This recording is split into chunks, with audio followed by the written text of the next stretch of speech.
যাবে, আরেকদিন খারাপ যাবে। ওয়াতিলকাল আইয়ামু নুদাবিলুহা বাইনান নাস, আল্লাহ বলেন যুগটাকে আমি ঘুরিয়ে ফিরিয়ে মানুষের সামনে এভাবেই আনি। This is the routine work of this দুনিয়া। দুনিয়ার রুটিন ওয়ার্ক এইটা। আজকে ভালো, কালকেও যে ভালো যাবে এমনটা নয়, কালকে খারাপ যাবে। আজকে তার খারাপ যাচ্ছে, পরশুদিন আবার তার ভালো দিন যাবে, ঠিক কিনা বলেন?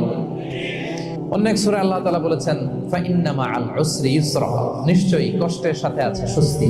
আজীবন মানুষ কষ্টে থাকে না, দুঃখের পরে থাকে সুখ, দুঃখের পরে কি থাকে? সুখ থাকে।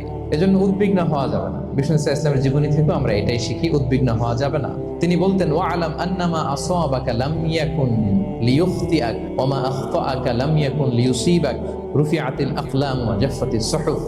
ওনার কাজিন আব্দুল্লাহকে ডেকে বললেন, আব্দুল্লাহ, যেটা তুমি পাওয়ার সেটা তুমিই পাবা, কোনোদিন মিস হবে না। এটা তোমার, যেটা তোমার হওয়ার কথা ছিল এটা তুমি পাবাই, এটা মিস হবে না। আর যেটা তোমার নসিবে নাই, যেটা তুমি পাবা না, গোটা বিশ্বের সব ক্ষমতাকে হাতের মুঠোয় আনলেও সেটার দেখা তুমি পাবে না।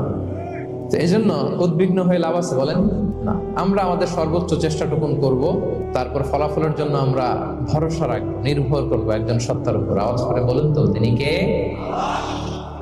আপনি যদি কোরআনকে জিজ্ঞেস করেন যে what is the Quranic formula of happy life, সুখে শান্তিতে থাকার জন্য কোরআনিক ফর্মুলাটা কি, কিভাবে আমরা সুখী সমৃদ্ধ জীবন পেতে পারি, কোরআন আপনাকে দুইটা জিনিসের কথা বলে। নাম্বার ওয়ান, ফেইথ, বিশ্বাস, আল্লাহর উপর অগাধ বিশ্বাস এবং আস্থা।